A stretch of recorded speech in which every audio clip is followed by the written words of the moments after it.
What is going on, my broskiis? My name is Toadskii, back again, here to bring you guys yet another One Piece Treasure Cruise video. And yeah, we've already got the data download for that video that I was talking about a little earlier on today with the brand new treasure map legend Koala and all of the characters that are debuting alongside her. So I guess without further ado, we're just going to jump into it. We already know all the details in terms of what's happening, right? It's a treasure map Sugo Fest, new treasure map unit. There's also a new free-to-play Rumble character, which I don't know if it's going to be translated by the time I get to it.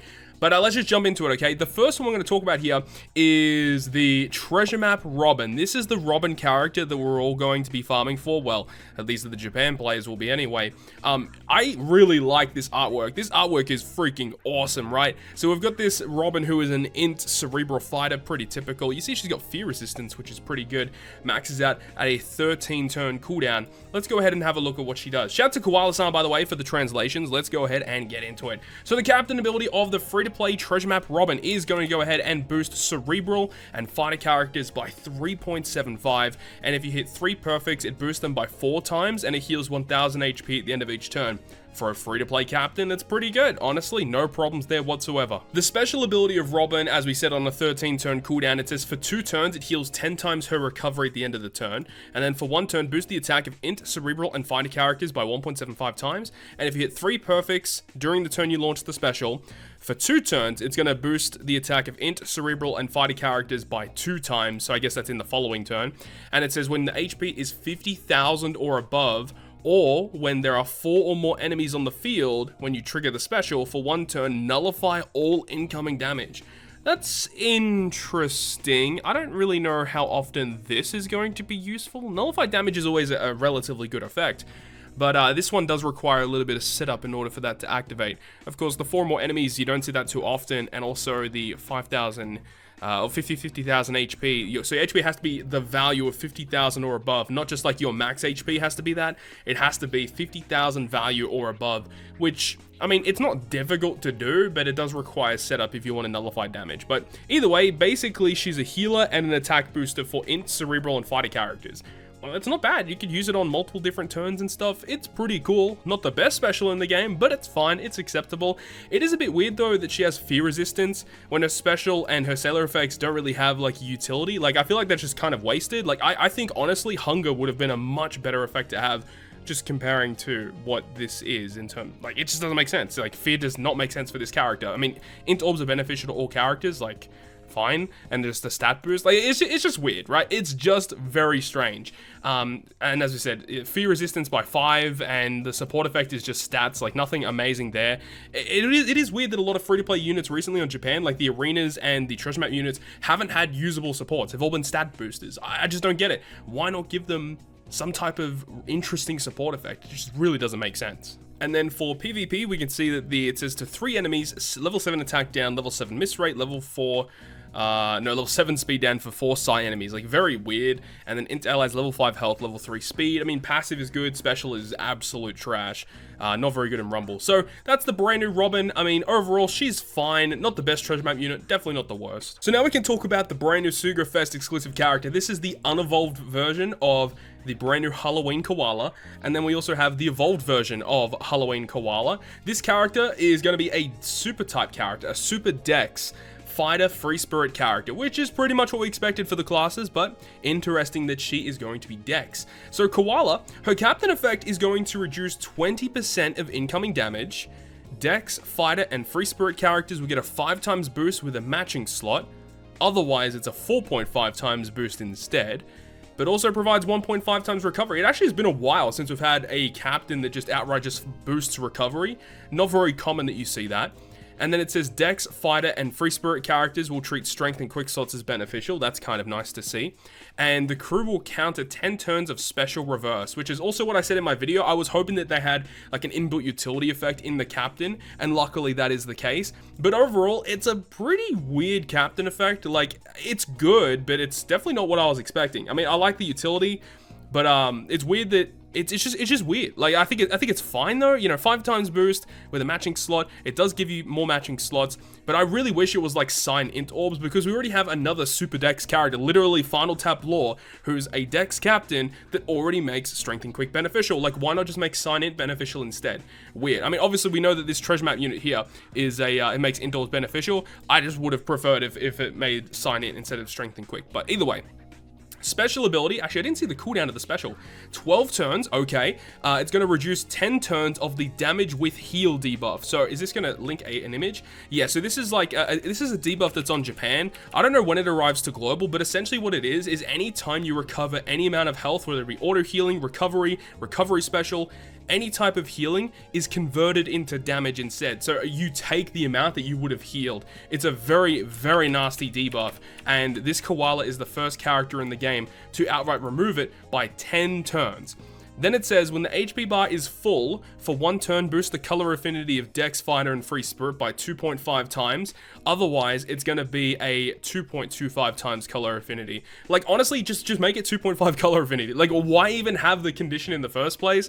Like, it just doesn't make sense. Like, color affinity is definitely one of the weaker boosting specials to boost your damage. So I don't really understand why they just didn't give it outright 2.5 times. It's just really, really bizarre. And it says, in addition, if your max HP of the crew is 40,000 or more, then it heals 30,000 health that allows you to overheal. So what this means is your HP currently doesn't have to be at 40,000, but if your max capacity of health that you can potentially have is 40,000 or higher, then you'll be able to get the 30,000 heal. Otherwise, it says that when you launch the special and you've got 40,000 or less maximum health, it increases your max HP value by 30%, and then it gives you 30,000 health that allows you to overheal. This is the first mechanic we've seen like this in the game that just increases your flat max HP. This is very unique. Now, there are obviously a couple of questions that come with this. Does this mean that when you increase your max HP, does Despair get rid of that? Does the enemy's red haki effect of removing accumulated values, does that remove it? Does even just removing beneficial effects, does that also remove your max HP? When you give yourself max HP, does it give you a buff? Like, there's a lot of questions regarding it, but if they program it correctly and the max HP is permanent and there's literally no way for the enemy to remove it, this is a pretty awesome ability, because increasing your max HP by 30%, obviously when they increase your max HP bar, they're not going to just like heal it back to full and then you can get the overheal. In my eyes, the way to work is hypothetically, if you're at like 30,000 health, increase it by 30% and then they just give you a 30k heal after that. That's the way that I see it working, but it is cool that it does allow you to overheal even after you get the max HP. So just all in all, Koala is built in such a way where if you got a recovery slot, you heal for a lot. You reduce a lot of incoming damage, and then her special allows you to get more HP and allows you to heal back a lot of HP as well. I think it's a very interesting kit. The only thing that I don't really like is the color affinity boost, because of course, it's only going to be useful if you have type advantage. Now, yes, she does boost Dex, she does boost Fighter, and she does boost Free Spirit. So in a lot of instances, yeah, even though if Koala is up against content where she's not super effective, you can still run other Fighter and Free Spirit characters that are going to have type advantage. They can definitely make use of this color affinity boost. I think it is pretty weird though that she's just not a flat 2.5 color affinity. I feel that would have been much better rather than having a really weird condition. Very bizarre, but still, I think overall I'm relatively okay with this special ability. As we already established, Koala is going to be a super type character, and her condition is very simple. It's essentially what Gecko Mori is, as long as your crew consists of 6 characters that are either Fighter or Free Spirit. So pretty easy to fulfill. And what it does, it increases the max HP value of your crew by 20%, and it heals 30% of your max HP value that does allow you to overheal, and of course you get the super typing. This is also really cool because you can use like double Koala super types and then go ahead and then use the special. Like, you're guaranteed to have over 40,000 health at that point. It's weird because the super type special doesn't really provide much to your team. It's more about fulfilling the condition to allow you to get this health back, and like, yeah, it does allow you to reduce the health damage debuff, but again, on Japan, this is super uncommon. I would probably expect the treasure map to have it because that's why this thing is here. It's just, I don't know how I feel about this unit. I don't know why the unit is designed like this. I mean, I feel like they're trying to fill a lot of different roles for all these different legends, and I understand there probably needed to be a unit like this, but I don't know how I feel about it. I think it's still a very bizarre special and really weird kit, but not saying this character is bad. This character is going to be extremely tanky, allowing you to heal back a lot and also reduce a lot of damage. So that's the way that this Koala is basically built. Let's have a look at her other stuff though. Dex orbs are beneficial, stat boost to fighter free spirit, and she has enrage, pinch heal, and recovery bind. Her support, unfortunately, is just a stat boost, HP and recovery, not even an attack boost. Like, oh my god, why? Like, why not just give like a 10% heal or a 5% heal on the final stage that can overheal, or just something minor like that? Like, something like that would be way better than just this. Like, this is, oh my god. I don't understand it. I really don't.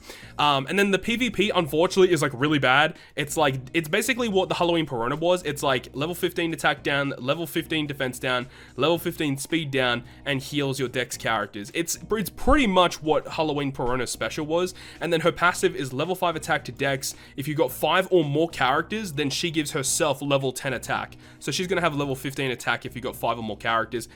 This character is just not that great, in my opinion, in terms of PvP anyway. In regular content, yeah, she's definitely an acceptable unit. She's fighter free spirit. She can partner up with so many other good legends, and with her having such a unique special, I think she's relatively fine overall. So I personally haven't had a look at these rare recruits yet, so this is going to be my first reaction to reading them. So we have Karasu, who is an int Free Spirit Cerebral, which is pretty fine. You know, Free Spirit Cerebral was the original Karasu Rare Recruits classes. So let's go ahead and have a look. Karasu on a 12-turn cooldown. Captain effect, pretty bad. 5 turns of Bind, Paralysis, and Chain Lock, and then changes Block into Matching, and reduce 5 turns of Threshold. Okay, that's pretty good. I mean, just 5 turns of debuff removal for 1, 2, 3, 4 different debuffs, and then block into matching. Like, just all in all, a very good rare recruit. Karasu always coming in with those amazing rare recruits. What is his Sailor effects?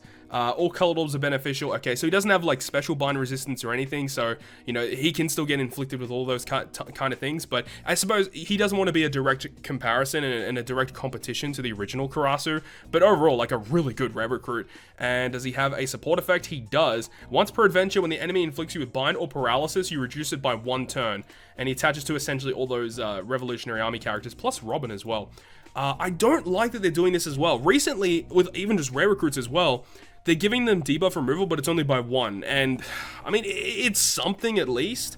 But, you know, just go back like a few months and they were releasing all these characters that had debuff removal by 2. Like the Ace and Akanu batch, Ace versus Akanu batch. Like, all of those rare recruits are god tier rare recruits with god tier support effects. And they just never seem to go back to that level of supports for rare recruits anymore. I don't know why they don't do it.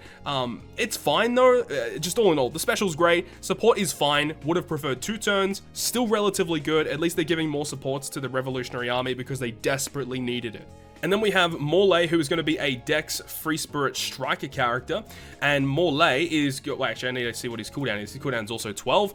And his special is 5 turns of Despair, Attack Down, and Chain Coefficient Reduction. He changes Colored Orbs into Matching and reduces 5 turns of percent damage reduction. Okay, so these two characters of Karasu and Molle together, phenomenal. You remove, like, so many different debuffs there. And he cannot be blown away. And support once per adventure when you get inflicted with Despair or Attack Down, reduce it by 1. And attaches to all those characters. I mean, yeah, it's fine. Supports are fine. I mean, obviously would have preferred more, but the specials are great. Like, these 2 rare recruits are very, very good units. Now, the last character here is this brand new free-to-play Pirate Rumble unit. So this is the free-to-play Rumble unit that you farm for throughout the next season of PvP. And the interesting thing about this is that it's a new Helmeppo unit, right? That's really good because Helmeppo gets access to Garb support, and Garb support is one of the best supports in the entire game. And if this character is good, it's going to mean that, you know, we have now another really accessible special bind remover for free. So let's go ahead and have a look and see what this Helmeppo has in store.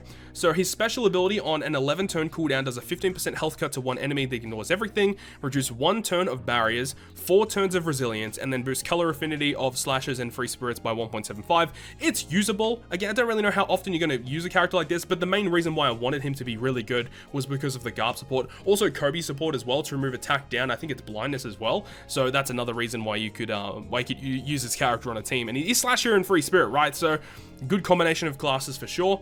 No support really, but in PvP, 1.5 times attack to enemies in a medium range, 100% chance to put haste on a quick ally. That's very interesting. Oh, what's his CT? 25. Okay, that's about right. And 100% chance to inflict paralysis to 2 strength enemies, and his ability is level 5 speed, level 5 attack. Okay, he's fine. I mean, the 100% chance for haste on 1 quick ally is interesting, but then again, like, you might as well just use Magellan if you've got him. He's just probably better in this situation, but all in all, a very, very interesting set of units. Let me know your thoughts and opinions on the Koala, because I can definitely understand why a lot of people might not like this unit. I think she's fine. I don't think she's the most broken unit in the game, but I do actually like this unit a lot more than the Boa Hancock that released recently. Do I like her more than Perona? Probably. It'd be pretty close. I do think Perona is the better of the 2 original ones, but now adding this one, I don't know, I think she probably is, because she is very unique, though Perona is able to get you a guaranteed conditional, which is also kind of broken, but I really like the uniqueness of Koala. I'm probably, like, even hypothetically, if I had this unit, I wouldn't use this character that much, but it's just interesting the way they kind of built this character around. She does hybrid well with a lot of other good units, Yamato, Roger, versus Ace, etc. There's lots of good units you can partner with here. But let me know your thoughts and opinions down below in the comment section. I really hope you guys have enjoyed this video today, and if you guys did enjoy it, make sure you go ahead and leave a like, and if you want to stay up to date with all the content that I post, including more One Piece Treasure Cruise content, make sure to hit the subscribe button down below. But other than that, guys, I will see you guys within the next video.